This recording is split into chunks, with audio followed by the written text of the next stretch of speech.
David here with Figboot on Pens, back again with another fountain pen review.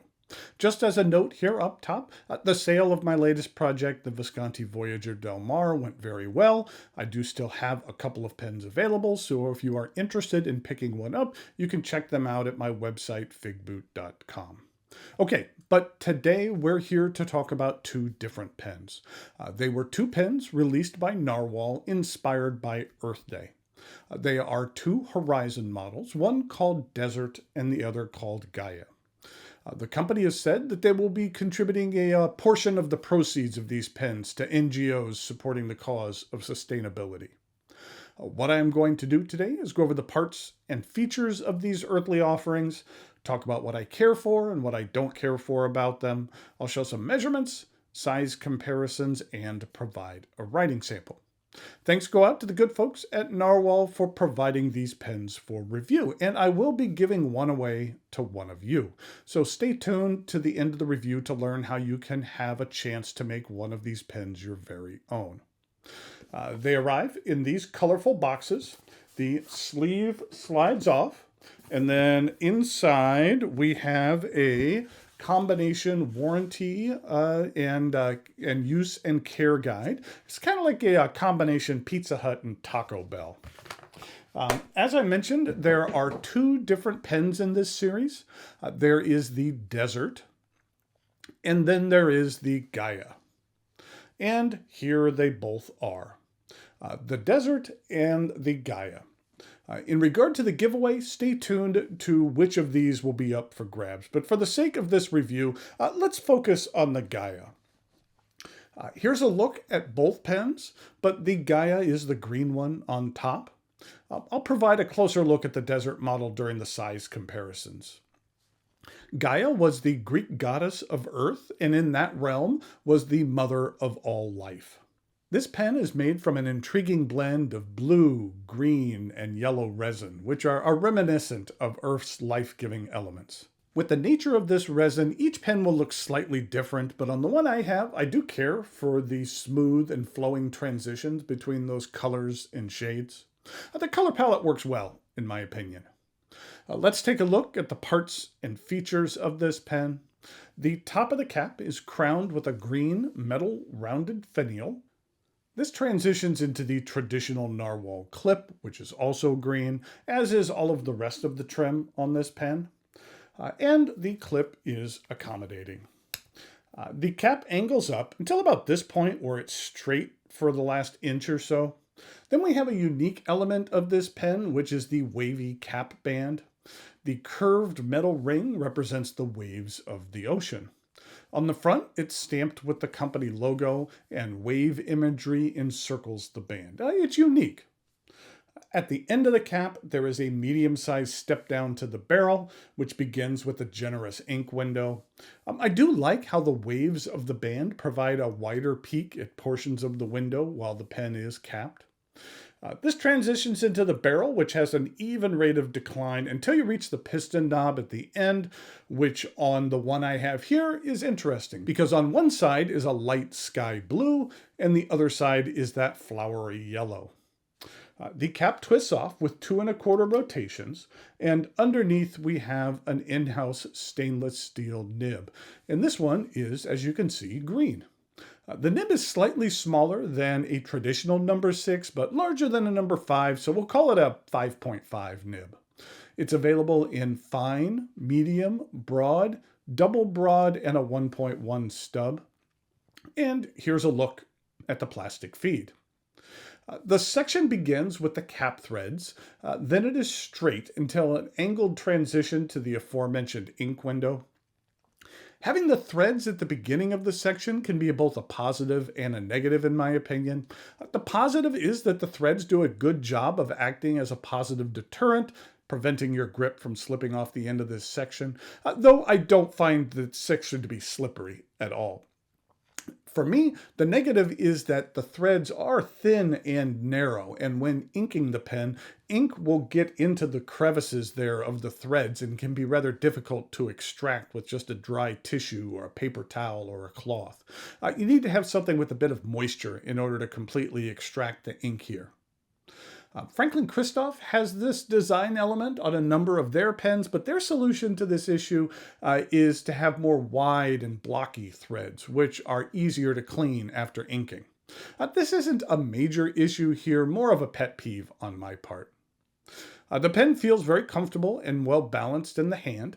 The pen is not inked right now, but when it is, I like how generous the ink window is and how it kind of blends in more with the rest of the pen, kind of hiding in plain sight rather than being a large clear gap in the pen.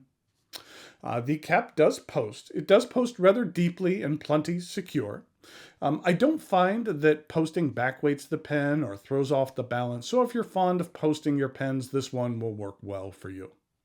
I mentioned the piston knob earlier. You could safely assume that this is indeed a piston filler. I do like that when the pen is posted, the contact between the barrel and cap is about here. And so when you're capping and uncapping this pen, you're not at risk of engaging that piston knob and unintentionally spilling some ink. The Nahvalur Horizon Gaia, as well as the Desert, can be found directly through the Nahvalur Company website, as well as a wide variety of retailers, and sells for $168, which has been the standard price for the Horizon models. Now, I feel that that's a reasonable price for what you receive with this pen. It is very well constructed. It feels very solid in the hand and has some thoughtful and intriguing design elements to incorporate nature into this pen. I'll put a link to the Nahvalur site where you can see additional details about this pen in the notes below. In regard to the giveaway, it will be for this Desert model here. As I mentioned, I'll give you a closer look at this pen here in a moment during the size comparisons. But in order to win this very pen, courtesy of the good folks at Nahvalur, we'll make it real simple. You need to be a subscriber to this channel, and in the notes below you will find a link to a Google form where you can enter your name and email address and answer an optional question. 72 hours after posting this review, I will select a winner and email you directly at the address you provide. Folks often ask, but unless I specify otherwise, each of my contests are open to worldwide entries. So, best of luck. Okay, now it is time for some measurements, size comparisons, and a writing sample.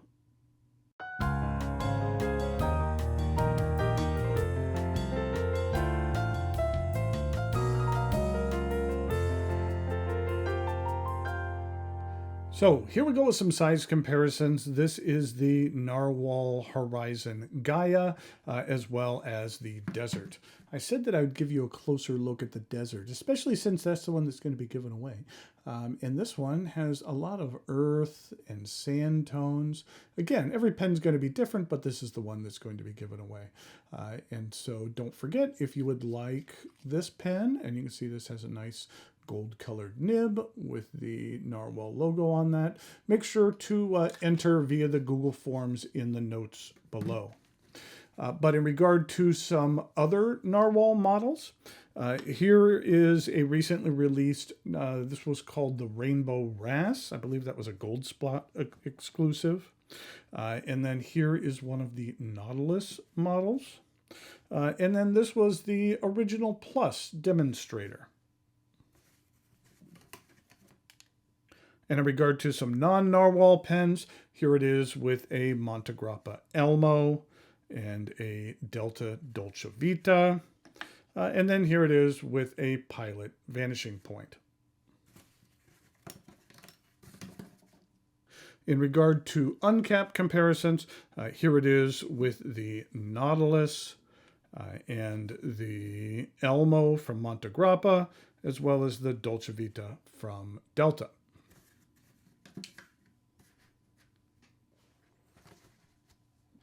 So here we have the writing sample for the Nahvalur. And this is the Horizon Gaia, which is Gaia. And this is a broad stainless steel nib. And the ink I'm using is one of my favorite bright greens, which is Diamine Apple Glory.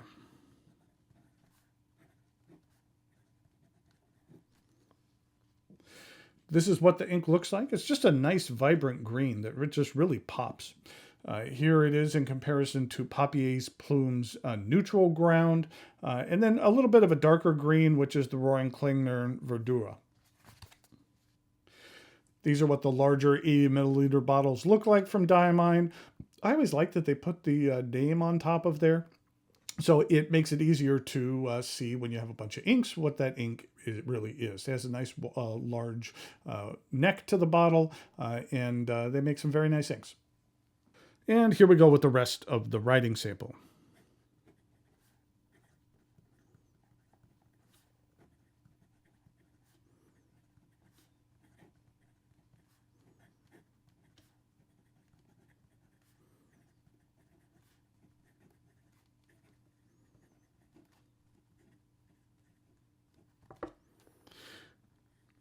This is a fairly wet ink. It is a stainless steel nib, so you're not going to get a lot of line variation out of here.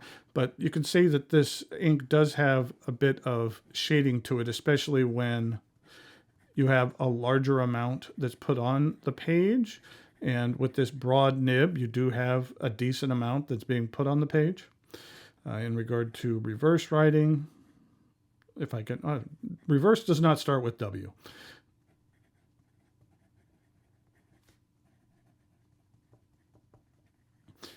It's fairly smooth. It doesn't have the ink flow as the standard does, or standard writing does. In regard to fast writing,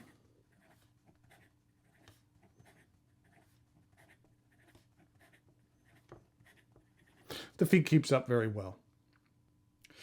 So there you have the Narwhal offerings for Earth Day this year. We have the Gaia as well as the Desert. I think that there's some interesting offerings. So don't forget to make sure to enter in order to have a chance to win this Desert pen right here. Okay, until next time, thanks for watching, and I'll talk to you later.